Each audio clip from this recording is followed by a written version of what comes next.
21, 22 এবং 23 জুন সে তামাবিল জাফলং এ মীর শওকতের আন্ডারে যুদ্ধ করেছে। সে ছিল ডাউকিতে, নিজেই কইছে। দেখেন এডিটর সাহেব এই অংশটা। মেজর মীর শওকত আলীর নেতৃত্বে প্রথম আমি জাফলং এবং তামাবিলে একটা যুদ্ধ করি। পাকিস্তানি হানাদার বাহিনী জাফলং তামাবিলে ছিল, আর আমি ছিলাম ভারতের শিলংয়ের কাছে ডাউকির পারে। 3 দিন এখানে যুদ্ধ করেছিলাম। সেটা ছিল 21, 22, 23 জুন। সেই যুদ্ধ আমার প্রথম যুদ্ধ। মুক্তিযুদ্ধের সামরিক অভিযান দ্বিতীয় খণ্ডে যে এই জায়গাটা যুদ্ধের কথা বলছেন, ওই যে তামাবিল জাফলং, ওই যুদ্ধের সব যুদ্ধের বর্ণনা আছে। এটা হচ্ছে রাধানগরের যুদ্ধ। অনেকগুলো যুদ্ধ হয়েছে রাধানগরের। এই অঞ্চলটা মীর শওকতের 5 নম্বর সেক্টরের অন্তর্ভুক্ত ছিল। ফজার দাবি অনুযায়ী সে মুজিব বাহিনীর সদস্য ছিল। দেখান এটা দেখান, সে মুজিব বাহিনীর সদস্য। মুজিব বাহিনীর সদস্যরা দেশে ঢোকার আগে দেশ স্বাধীন হয়ে যায়। দেশের একটা ক্ষুদ্র অংশ পার্বত্য চট্টগ্রাম দিয়ে ঢুকে শেষ দিকে। তো ফজার ডিসেম্বরের দ্বিতীয় সপ্তাহে ফজার কোনোভাবেই মীর শওকতের সেক্টরে যুদ্ধ করার সম্ভাবনা নাই, তাও তর্কের খাতিরে ধরি যে করছে। তাও তার বলা তথ্যই ভেরিফাই করি। আসেন মুক্তিযুদ্ধ সামরিক অভিযান দ্বিতীয় খণ্ড থেকে পড়ি।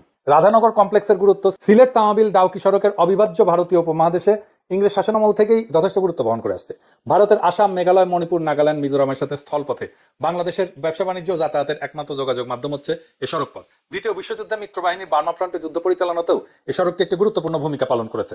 সামরিক দিক থেকে সিলেট তামাবিল সড়কটি নিজেদের আয়ত্তে রাখতে পারার অর্থ অনেকাংশেই ছিল সিলেটের প্রতিরক্ষা নিশ্চিত করা।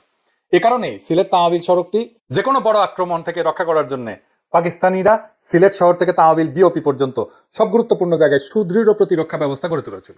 প্রতিরক্ষা অবস্থানগুলোর মধ্যে রাধানগর অবস্থানটি ছিল গুরুত্বপূর্ণ। কেননা মুক্তিবাহিনী কিংবা ভারতীয় বাহিনী যদি সিলেট তামাবিল সড়কের রক্ষণ ব্যবস্থা ফাঁকি দিয়ে সিলেট শহর পর্যন্ত পৌঁছে যায়, সে পরিস্থিতিতে রাধানগর থেকে অতি সহজে অল্প সময় সিলেট ডাউকি সড়ক পথে যে কোনো অবস্থানে আক্রমণ করা যায়। তো এই ডাউকি ঘাট অঞ্চলের অবস্থান দখল করে রাখার জন্য রাধানগর ছিল একটা গুরুত্বপূর্ণ জায়গা।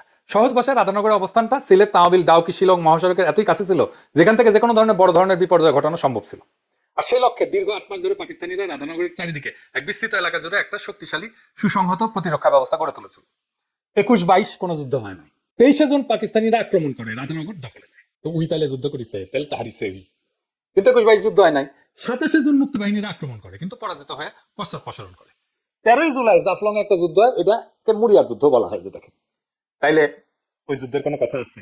ডাউকি ইন্ডিয়ার মধ্যে, ডাউকিতে একটা মুক্তিযুদ্ধের ক্যাম্প ছিল, সে আছে ডাউকিতে। ডাউকি থেকে সে যুদ্ধ করতেছে জাফলং আর তামাবিলে। এইটা স্যার গুগল ম্যাপে ডাউকি, তামাবিল আর জাফলং দেখেন তো।